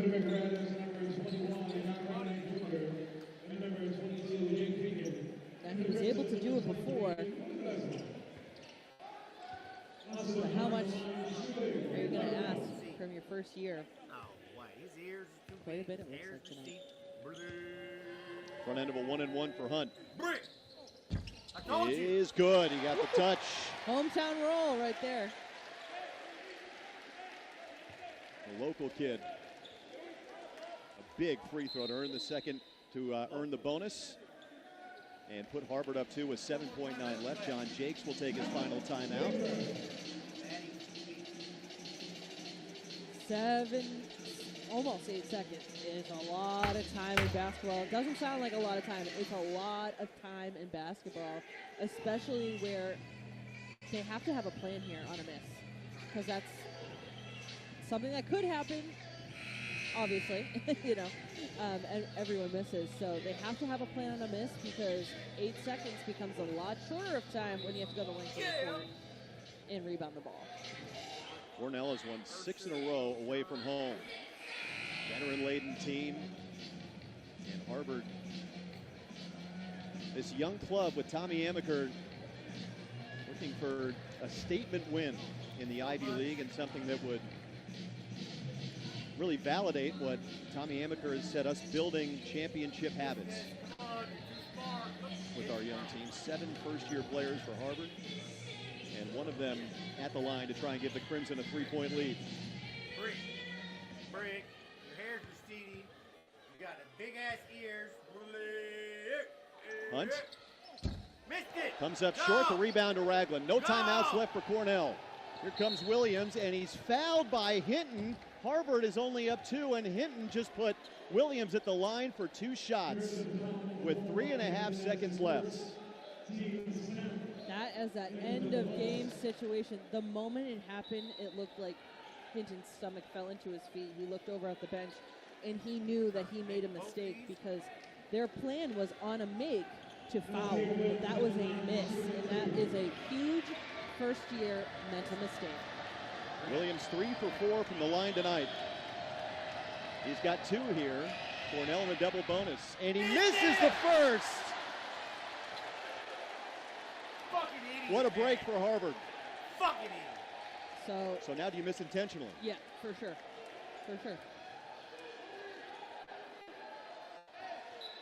Hinton had vacated the lane.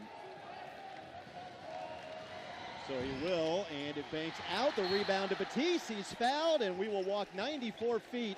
And Batiste will try and ice this game with 2.2 on the clock. It is so hard to intentionally miss a free throw. We're going to take a look at the clock, but this is great. Almost a win, actually, which isn't great, but Batiste ran right up to that ball and chinned it. So they're going to look at the clock. That is Ryan Corbett. Got it. Josh Anderson coming over to let us know, taking a look at the clock. So I can't imagine there would be any more than 2.5 seconds left. As you mentioned, it's hard to intentionally miss a free throw. That one almost dropped. Well, so the key to a free throw is the clock does not start until it touches someone's hand. So that's what they're looking at here. They're looking to see when the clock started, because it needs to. It doesn't start on the ring. It starts on the hand. So that's something that they're looking at. And then, of course, they're going to look at the whistle and when that was called as well, just to make sure that the clock started and stopped at the correct time. So important with such a close game. So let's take a look. Hits the rim. That's all good. And then ball's touched. Yep, it started right on time, looks like. And then, they might get 0.3 back, maybe. Maybe we'll say 2.5 on the clock. And that's me just, on first guess. So it sounds silly, but it really